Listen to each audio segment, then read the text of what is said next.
While driving along a freeway, Dave Mustaine notices a bumper sticker. May all your nuclear weapons rust in peace.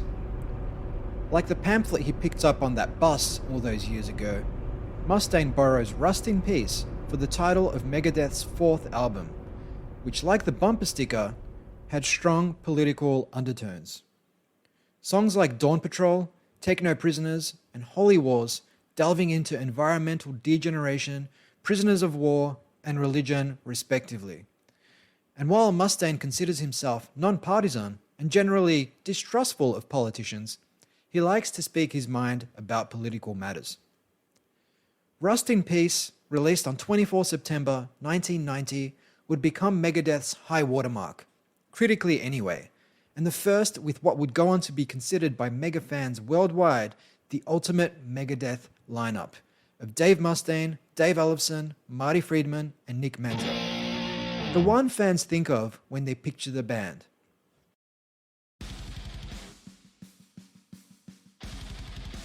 The album debuted at number 23 on the Billboard 200, their highest until that point, and it would go on to be certified platinum. It would, in fact, go on to make the top 20 in Rolling Stone's 100 Greatest Metal Albums of All Time list, published almost 3 decades later in 2017. The album's single, Hangar 18, was also nominated for a Grammy Award, and lost out to, would you know it, Metallica. Sadly, Metallica won this award for a cover of Queen's Stone Cold Crazy. Hardly something worthy of a Grammy Award, no matter how good a cover. Something that would have no doubt stung Mustaine. The Rust in Peace tour would include a stint on the Clash of the Titans tour, which brought together Anthrax, Slayer, Testament, Suicidal Tendencies, and of course Megadeth. The tour drawing audiences of up to 17,000 people a night, including a stop at New York's Madison Square Garden. Meanwhile, Metallica, still basking in the glory of And Justice for All, were about to begin preparations for their fifth album. They had decided that it was time to part ways with Flemming Rasmussen, the Danish engineer behind the band's 3 previous efforts, and instead find someone new to mix the album. Ulrich was a fan of the sound on Motley Crue's 6x platinum 1989 record Dr. Feelgood, and sought out the album's producer, Bob Rock, to mix the album. Up until that point, Rock had worked with the likes of David Lee Roth, The Cult, and of course Motley Crue. And after his association with Metallica began, he would go on to work with Bon Jovi, Skid Row, The Offspring, Bush, Bryan Adams, and wait for it, Michael Bublé. Peter Mensch, Metallica's manager at the time, called them up. "He wants to produce you too." "Yeah, sure, we're Metallica. Nobody produces us. Nobody tells us what to do." After a little while, Ulrich dropped his guard. "Well, maybe we should go and hang out with this guy." Rock did indeed end up producing the album, but he was nobody's fool. He would recall years later that Metallica had broken through on one level, but they still weren't on mainstream radio, and when they went to rock, they were ready to make the leap to the big leagues. "A lot of people think I changed the band. I didn't. In their heads, they were already changed when I met them," recalls Rock. Metallica's reactions to Rock's proposals were usually negative. Rock pushed the band, he challenged them, he argued with them, he didn't take any of their shit. Lars Ulrich recalls that it was really tough. Bob Rock would wonder why Sad But True, a made-for-radio single from the forthcoming album, was tuned in E. Well, isn't E the lowest note? On Motley Crue's Dr. Feelgood album, I got the entire band to tune down to D. Metallica tuned down, and the Sad But True riff became a monster. However, this is how Bob Rock recalls it, and how true it is debatable, given that Metallica had already tuned down their guitars for the recording of The Thing That Should Not Be during the Master of Puppets sessions almost 5 years earlier. But further evidence of Rock pushing the band to new heights could be seen in an exchange with guitarist Kirk Hammett, who had written an elaborate solo for the ballad The Unforgiven. But Everybody hated it, and Rock lost his temper while Hammett was recording the solo. Cut to the chase and fucking play, man. Where's the guitar player guitarist of the year? Appearing alarmed and wounded, Hammett responded, "Alright, man." And in just one take, he performed the solo that would go on to be heard by tens of millions of listeners.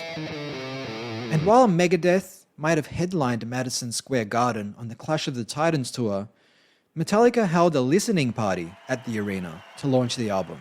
Yes, just a listening party.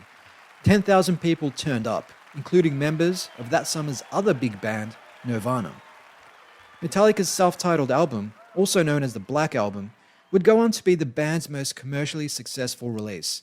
It debuted at number 1 on the Billboard 200, sold almost 600,000 copies inside its first week. It went on to spend 488 weeks, almost 10 years, on the Billboard 200, the third longest charting album in history, behind Pink Floyd's Dark Side of the Moon and Carole King's Tapestry.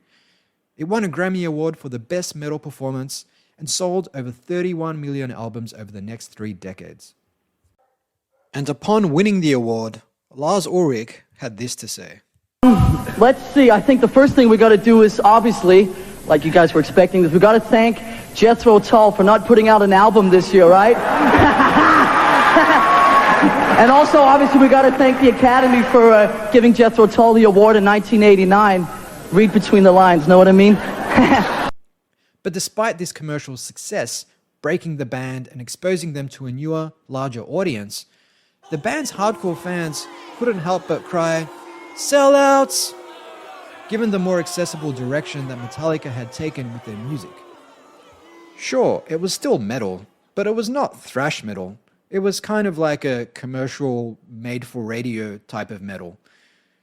And this change in direction would be a sign of things to come. Several years later, fans actually rallied together, demanding that Metallica part ways with Bob Rock, whom they blamed for the band's more commercial leanings. Megadeth might have hit their high water mark, released a platinum-selling album, been nominated for 2 Grammys, and capped it off with headlining the Clash of the Titans tour. They couldn't help but be envious of Metallica's scaling new heights. But they were also poised to take advantage of the changing musical landscape and the opening that Metallica had created for metal bands at the very top of the music world, and unleash their own symphony of destruction.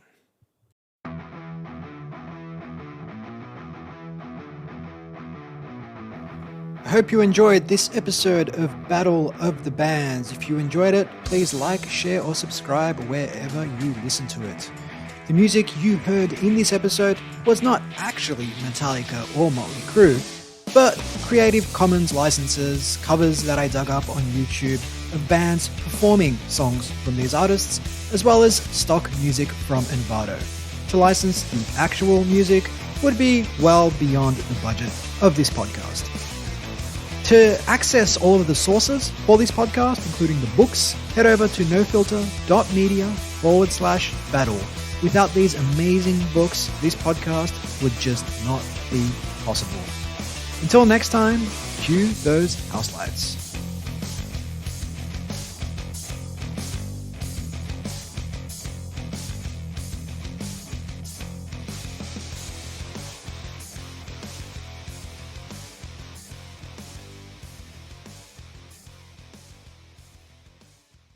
This has been a No Filter Media production. Say what you want.